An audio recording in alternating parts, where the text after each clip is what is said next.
بچه ها شما چه خوابتان نیست؟ بین خواب ندارید هم کنید؟ بسیار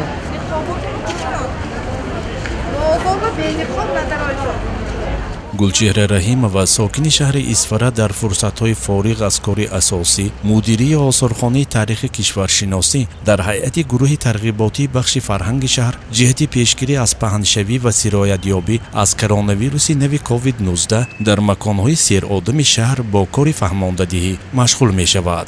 مقصد عملیات ما در چیست؟ گرچند امروز حکومت جمهوری تاجیکستان اوید پیشگیری گرفتار نشدن به این کسلی چاره‌های ضروری اندیشیده باشند هم حتی کار تا به درجه به مقامات‌های حفظ حقوق رسیده رفته باشد هم اما تا حال مردم بی‌پروایند. تا حال مردم ما این نمودی کسلی را جدی قبول نکرده استادند. مردم تصور نمی‌کنند که پیامدهای دهشتبار بی‌زیب دارد. امروز مردم ما عادی‌ترین راه پیشگیری پوشیدن نقاب‌ها، شستن دستان، در جایهای جمعیتی بی‌سبب گشت و گذار نکردن را رعایت نکرده استادند. مدیر کتابخانه مرکزی شهر اسفره نظیرخان قادرова میگوید که گلچهره همه روزه به جمع آمد گروه اولین شده حاضر می شود و احساس آن دشوار نیست که برای او مسئله راه اندازی کارهای فهماندهی بین همشهریان وابسته به احتیاطکاری از کرونا ویروس نو بسیار جدی است. گروه کاری ما از کارمندان بخش فرهنگی شهر اسفره عبارت بوده.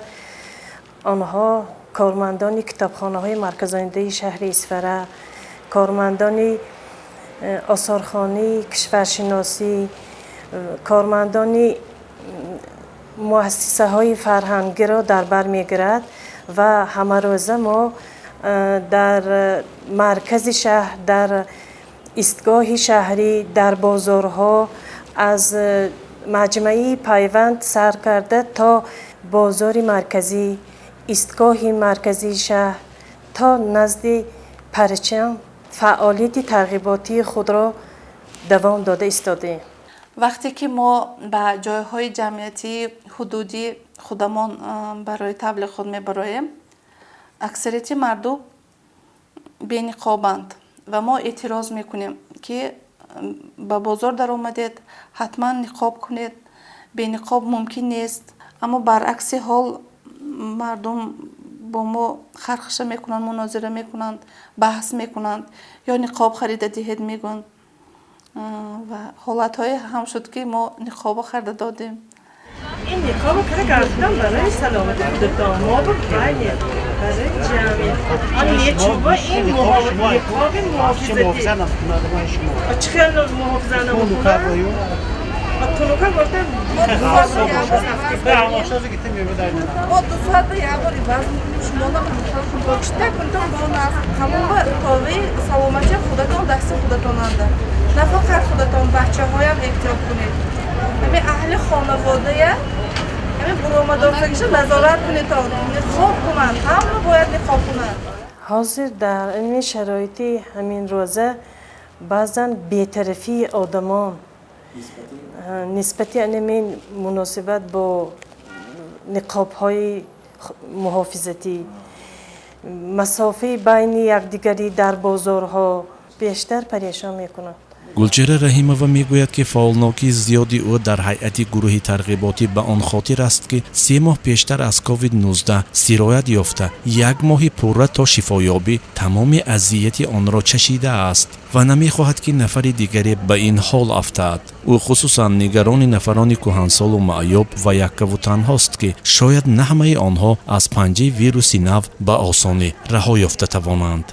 ماه‌های اپریل و مای در شهر خوجند بودم و من در شهر خوجند از این کسلی سرایت یافتم. علاقه سنه دوم 3 مای بود که من تب کردم. درد گلو، درد موشک‌های قفس سینه و درد شانه ها بسیار اذیتم میکرد. اما خوشبختانه تب من از 37.5 بلند نشد، لیکن توانست که مرا به حال و به مدار گرداند تا یک اندازه از جمعیت دور سازد.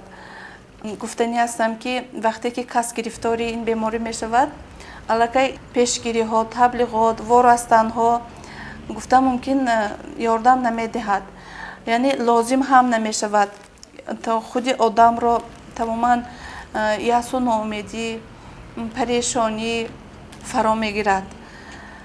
من خودم همین احساسات رو از سر خودم گذرانیده بودم.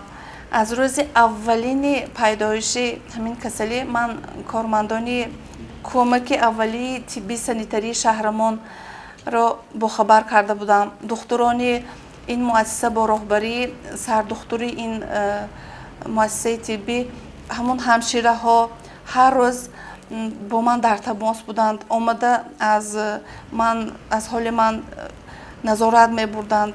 هر روز و هر ساعت با من در تماس بودند آنها. وقتی که رنتگن کنی عضوهای نفس کشی من پیش آمد، کارمندان بیمارخانه مرکزی شهر با خبر شدند و از جهتی هم معنوی هم مادی به من خیلی یاردمی کلان رسانیدند. من به کدام خاطر از کسلیم یادآور شده ایستادم، چون که پیشگیری کسلی از طبابتش آسان تر است و من از هر یکی باشندگان استقامت کنندگان شهر و دهات اسفره خواهش می نمایم که گیگینه شخصی، گیگینه خودشان، قاعده های بهداشت سانیتری و اپیدمیولوژی را رعایت نمایند. گلچهره معتقد است در شرایطی که کووید 19 در روزگار آدمان دشواری و ناجوری‌های معین ایجاد کرده است، مهر و محبت و غمخواری و مهربانی نسبت به یکدیگر راه یگانه رهایی از ورطه تمام مشکل هاست. در این لحظه های حساس و نگرانی برای نیرو گرفتن من ناامید نشدنم از زندگی، محض مهربانی های پیوندانم، فرزندانم، اهل خانوادم نقش مهم بازید.